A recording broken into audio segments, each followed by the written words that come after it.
Hello students, welcome to EPG Pathshala. In this module, we will discuss Cartagena and Nagoya Protocol. The purpose of this module is to explain the scope, application and obligations under Cartagena Protocol and to examine the scope and responsibilities of state as well as other stakeholders under Nagoya Protocol. The module is aimed to elaborate the actions taken by India in implementing these protocols and also focused to elaborate what are the benefits of these protocols. For the purpose of convenience, we have divided this module into various parts. In first part, we will be dealing with Cartagena Protocol and further divided into objectives, its application and what do we mean by advanced informed consent. We will also be discussing living modified organisms for direct use as food or feed and other distinct features of Cartagena protocols, followed by Indian position in context of compliance of Cartagena Protocol. In second part of this module, we will discuss Nagoya Protocol, and in Nagoya Protocol, the first subpart shall aim at explaining the objectives, and you will also be sensitized about the obligations of the member states under this protocol. The purpose of this protocol is threefold. First is access, second is benefit sharing and compliance in context of benefit sharing, conservation and sustainable use of biodiversity and its other resources, as well as what is the status of India in context of implementation of Nagoya Protocol. So friends, let us begin with Cartagena Protocol. Cartagena Protocol is mainly focused on the biosafety, and its object is to ensure the biosafety and to make it guaranteed that the biosafety resources are safe and protected while being transferred in the form of living modified organism in their transboundary movements having adverse impact or probability to cause adverse impact on health and environment. Therefore, the Cartagena Protocol is meant to provide a procedure to handle the living modified organisms in a safe way while being transported and its application where it is applied. So, friends, we will have to understand that the protocol is applicable on transboundary movement, transit handling and when the use of living modified organisms is invoked. And please mind that the Cartagena Protocol is not applicable to pharmaceutical for human beings. The most important or distinct feature of Cartagena Protocol is advance informed agreement, because the countries, the member states who are transacting with each other, they are under an obligation to enter into the terms and conditions of this advanced informed agreement, but it must be kept into account. It may be considered that advanced informed agreement, in short AIA, is not applicable to LMOs in transit. LMOs for contained use, LMOs intended for direct use as food or feed for processing. All of these LMOs under international environmental law, the fundamental principle of precautionary principle is also relevant in this scenario. We are living in the age of globalization. The countries are dependent on each other. So, these living modified organisms may be exchanged by them as food or feed items, but at the same time, it is must to contain the adverse impact of these living modified organisms on human health as well as environment.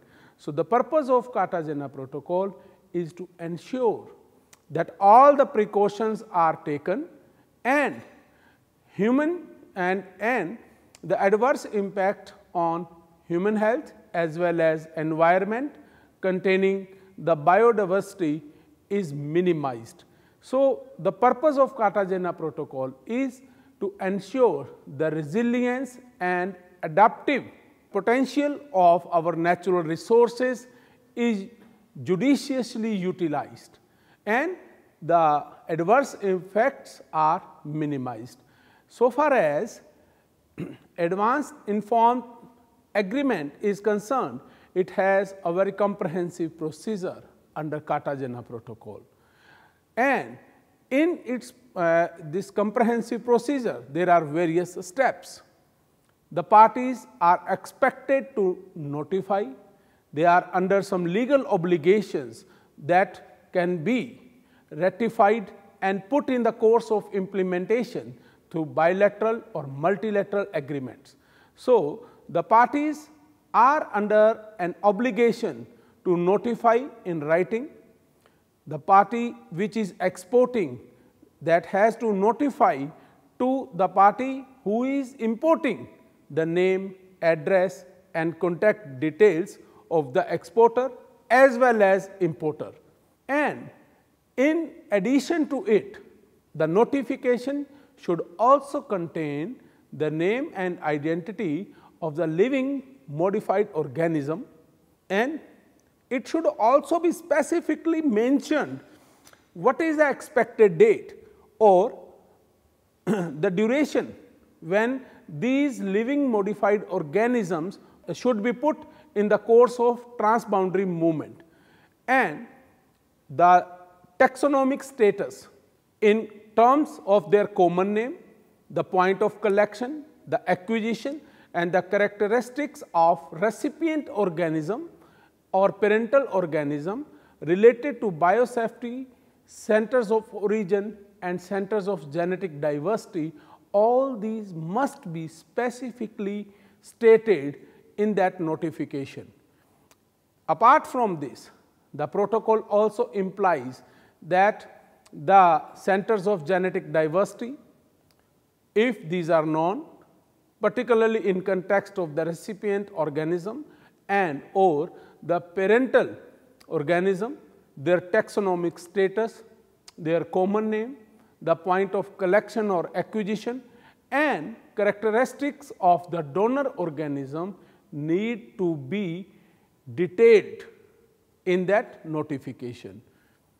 The protocol also obliges the member states that they must describe the nucleic acid or the modification being introduced through this transfer or handling or use of living modified organism. The technique which is being used for exploiting those living modified organisms or products, as well as what is the quantity, what shall be the volume of that LMO that will be transferred. So, all these details have to be furnished in that agreement. Besides, to curb the menace or adverse impact on the human health, environment and other biodiversity and natural resources, a risk assessment has also to be carried out, and the results of this risk assessment in the form of a report should be attached in the form of Annexure 3. Besides, how and what kind of methods shall be used by the exporter for the safe handling, storage, transport and use, including what shall be the kind of packaging, labeling, documentation in common language, disposal and contingency procedure, etc., shall be notified by the exporter state to the importer state. It also carries out an obligation on both the states to ensure that living modified organisms within the state of export, and what shall be the result and purpose of this notification by the exporter to other states regarding the LMOs to be transferred. So, friends, here we will have to appreciate that when this notification is made or issued by the exporter state, it has to be acknowledged by party of import. The state to whom the LMOs are being imported, and this acknowledgement is not open-ended. It has to be maintained, it has to be acknowledged within the stipulated time of 90 days. And if it is, please mind that here the concept of deemed consent as applicable in other domestic laws in few of the jurisdiction around the world, that concept of deemed consent is not applicable in context of Cartagena Protocol. Suppose if the state of import does not notify its acknowledgement within 90 days, it does not mean that it has given its consent. So, if not in 90 days, then party of import is expected under this protocol that it can give its consent within 270 days based on certain conditions, or it may give some conditional kind of approval, and if the prohibition of additional information is requested, then the period can be extended up to 270 days. And in these 270 days, if the importer party is agreed, that acknowledgement has to be communicated to the exporter as well as biosafety clearing house, and this acknowledgement and consent should be comprehensive in context of all the regions to be recorded. Besides, the importer parties are also having the liberties, because the states under the international law, they all are having the sovereign right to use their natural resources. So, in case at later stage or subsequently after the importing state has given its consent and it finds that living modified organisms, their transit, their arrival, their handling or their use in the importing country adversely affects, then the importing country can withdraw or revise the terms of conditions of consent. So, those conditions can be revised, the consent can be revised.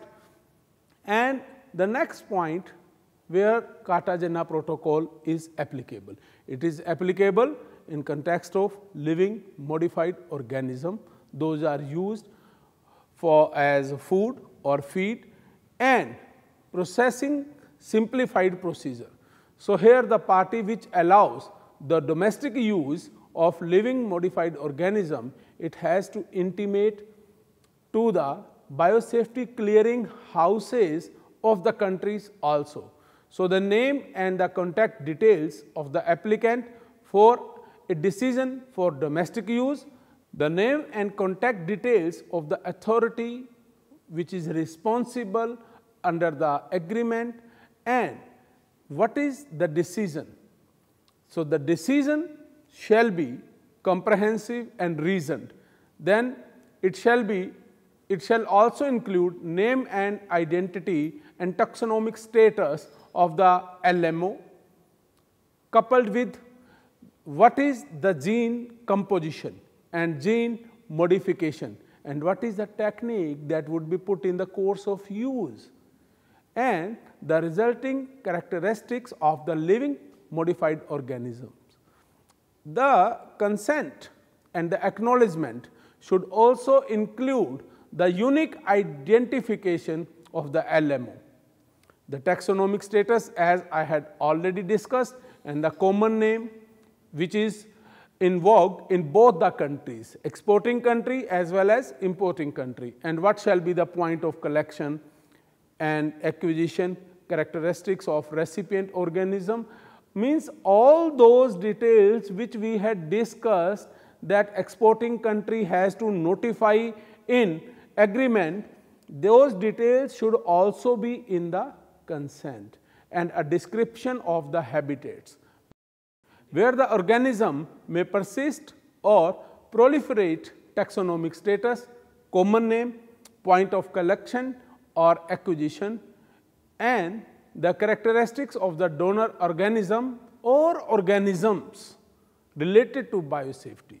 So, here the parties are also empowered to refuse the consent that is based on their scientific knowledge, or if it is deemed that grant of such a consent may adversely affect their environment, the human health or the natural resources within the territory of importing country. So, friends, in context of its application at the level, the Cartagena Protocol is applicable and can be applied through the signing of bilateral treaties, regional treaties and multilateral treaties. And the focus of this protocol shall be to regulate the transboundary movement of LMOs and ensure that if any living modified organism endangers the human health, then the emergency measures can be taken in view of handling, transportation, packaging and identification of LMOs, and the information must be communicated to the biosafety clearinghouse. And in this regard, the Cartagena Protocol also obliges, puts certain obligation on the member states who have ratified it, that to ensure that the proper capacity building measures are taken to ensure the biosafety. So far as Indian position is concerned, India has signed this protocol in 2001 on 21st January and it ratified on 11th September 2003. Please mind that Ministry of Environment and Forest and Climate Change has been empowered as a nodal agency, and it frames the rule for the manufacturing, use, import, export and storage of hazardous microorganisms, genetic engineered organisms or cells, and especially 1986 Recombinant DNA Advisory Committee, Institutional Biosafety Committee, Genetic Engineering Approval Committee and Review Committee on Genetic Manipulation, State Biotechnology Coordination Committee and district level committees are forming the other tiers of the implementing mechanism to ensure the biosafety in context of living modified organisms. And now we shall proceed towards Nagoya Protocol. Friends, Nagoya Protocol is very much important so far as the biodiversity is concerned. Biodiversity has to be preserved not only for the benefit of the present generation as well as for the future generations as well. Therefore, the objectives of the Nagoya Protocol are considered as very holy and fair. The purpose of the Nagoya Protocol is first to conserve, second to ensure fair and equitable sharing of benefits arising from the utilization of genetic resources, and third to ensure their sustainable use through the use of technology. If the developing world and the third world is not having or equipped with appropriate technology, then the developed countries are under an obligation to transfer their technology and ensure cooperation for ensuring conservation of biodiversity and sustainable use of biodiversity under the theory of social engineering and interdependence of the countries on each other. Nagoya Protocol aims to ensure fair and equitable access not only to biodiversity resources, but also traditional knowledge that is associated with genetic resources for the use and welfare of humanity. So friends, the Nagoya Protocol imposes a few obligations on the member countries, the MNCs and other stakeholders, in other words the users who access the bioresources of other nations. So if we look at Nagoya Protocol as a whole, the purpose is to ensure that the biodiversity and bioresources are accessed in the legal way, and the mechanism which ensures and provides and facilitates the access to the bioresources, that should be precise, brief, clear and transparent, and it should ensure the equitable access. And for this purpose, the Nagoya Protocol is also aimed at access to benefit sharing. And access to benefit sharing mechanism has been the fundamental principle underlying the spirit of Nagoya Protocol. So Nagoya Protocol, to sum up the introductory part of Nagoya Protocol, I hope it makes clear to all the students that its purpose is threefold: to conserve the biodiversity and bioresources, second, to ensure sustainable use and equitable use, and third, access to benefit sharing. Now we will head towards next part of our discussion, that where Nagoya Protocol is applicable. In Nagoya Protocol, the main distinct feature, which is access to benefit sharing, that has to be applied through mutually agreed terms between the parties. The parties, as per the provisions of Nagoya Protocol, may be the states and the institutions from across the states, as well as for the purpose of their trade, business and research. So the institutions from the countries who are the parties to that mutually agreed agreement, they can enter into contract. And other distinct feature of Nagoya Protocol is PIC. PIC, the full form of PIC is prior informed consent, and prior informed consent has been incorporated in Nagoya Protocol to ensure that the participation of stakeholders, and here the stakeholders are indigenous and local communities. Their participation is also ensured through local biodiversity management committees. And since the local communities, the indigenous communities are utilizing those resources with the help of their traditional knowledge, and that traditional knowledge is used for various purposes.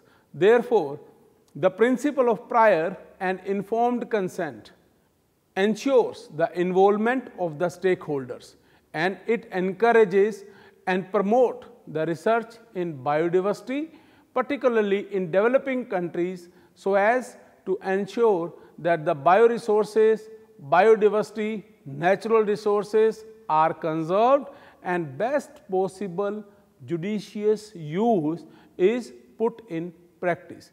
Therefore, to ensure access to genetic resources through very simple procedure, particularly in case of non-commercial research, that research which can be used for the welfare of humanity, for the welfare of present as well as future generations by preserving the natural resources.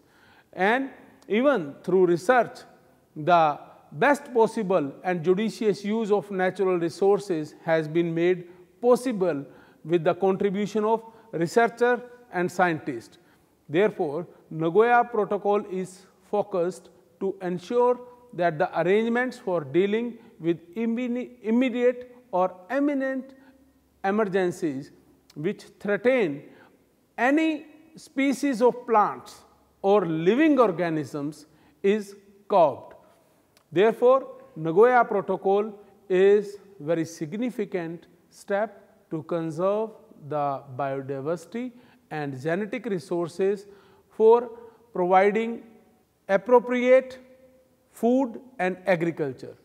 And major feature of Nagoya Protocol is to incorporate benefit sharing obligations which was not covered in Cartagena. So, in benefit sharing obligations, it is not necessary that the applicant who is accessing the natural resources, he has to share only the monetary benefits. He can also contribute by sharing the non-monetary benefits as advancement of research and technology to promote the traditional knowledge being put in the course of application by indigenous community, to ensure that those bioresources which are being accessed by the applicant, those are not extinguished and those are preserved, their tissues, their specimens are preserved. Therefore, the sharing of benefits under Nagoya Protocol is not only monetary, it also covers non-monetary sharing of benefits. And the parties who can enter into agreement, they have to mutually agree, and there should be consensus ad idem, the consensus on the same points. So, Nagoya Protocol puts certain obligations under international biodiversity law to ensure that the states who are the members and who have ratified, they take appropriate measures. They frame the legislations, they devise their administrative mechanism so that the bioresources and biodiversity is accessed in a fair and equitable way. So, in this regard, so far as those obligations should not come in conflict with the local laws and those laws which have been enacted and are being applied to protect the interest of indigenous communities. Therefore, while taking steps at the domestic level, a state or a national government or government of a member nation has to ensure that the conflict in the interest of indigenous community as well as to protect the bioresources, and while granting the access, that conflict has to be minimized. The friction has to be minimized. There must be reconciliation of interest.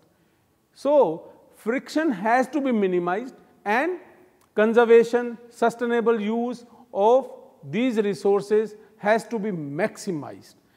Therefore, Nagoya Protocol also incorporates the mechanism of prior informed consent and mutual agreed terms. Those will be taken into account at the time of signing the agreements. While signing the agreements, the parties can impose and incorporate their terms and conditions, that what would be the remedy in case of violation of access to benefit sharing requirements. They can also incorporate the provision of remedy and mechanism to go for the arbitration, the compensation, the damages, and what shall be the procedure for implementation and enforcement of foreign judgments and arbitral awards. And if any party misses or violates the terms and conditions of mutually agreed agreement, then what shall be the remedies available to both the parties?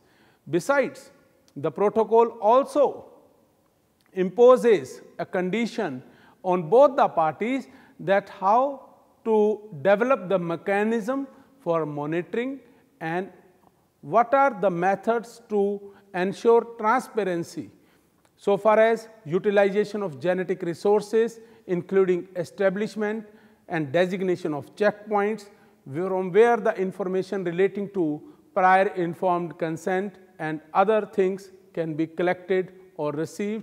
So, the detailed guidelines have been given under various articles of Nagoya Protocol. And here, now moving ahead, we can look at Article 17 and to be read with Article 14.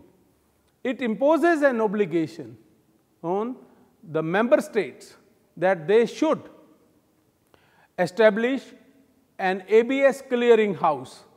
That ABS clearing house means access to benefit sharing clearing house, and that should work as a national coordination agency. That national coordination agency will grant the consent, will grant the permits to the parties and to the applicants. So, that agency shall provide its comprehensive mechanism, procedure, application form and the code of conduct, guidelines, best practices and standard operating procedure to accord the consent. So, friends, now we will be heading towards the compliance at the national level. So far as Indian status in context of Nagoya Protocol is concerned, India has already enacted its Biodiversity Act in pursuance of its commitment that it wished to honor regarding Convention on Biological Diversity. So, the Biodiversity Act was enacted in the year of 2000, and then in pursuance of Biodiversity Act, it has also framed the guidelines on access to biological resources, associated knowledge and benefit sharing regulations 2014. Under section 3 and 4 of Biodiversity Act, it states that to whom the permission can be accorded. Apart from this, the Biodiversity Act is so comprehensive that it also, in addition to the establishment of National Biodiversity Authority, State Biodiversity Board and Biodiversity Management Committees, a 3-tier mechanism has been provided under Biodiversity Act 2000. And it also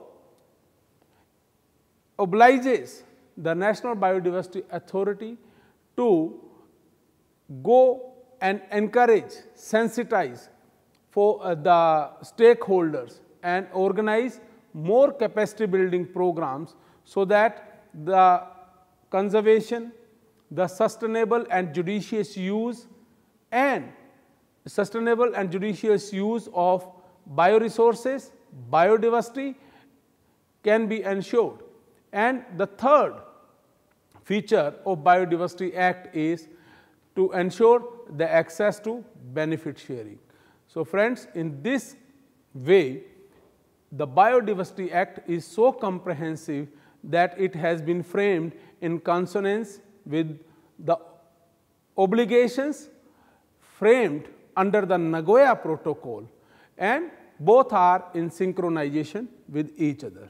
I hope this would serve the purpose. It must explain you what is Nagoya Protocol and how far Indian Biodiversity Act caters to the obligations of the member states in context of Nagoya Protocol. Thank you.